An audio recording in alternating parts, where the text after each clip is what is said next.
Hello everyone. So in this video, we'll discuss what is the significance of R square or coefficient of determination value. Coefficient of determination is the measure of goodness of fit of the linear model. It can be defined as following. R square is the fraction variation in the response variable that is explainable by the predictor variables. In other words, how much variation in response variable is predicted by the predictor variables with the same level of accuracy.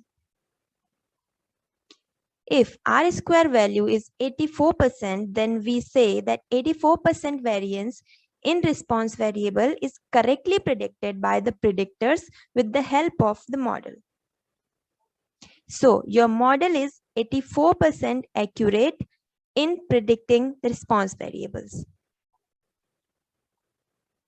R square ranges from 0 to 1.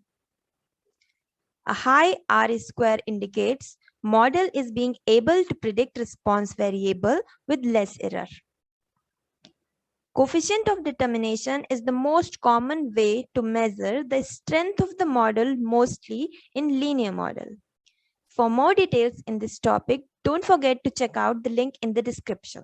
So that's it for today's video. If you have any questions, do let us know in the comment section below, and also don't forget to like, share and subscribe.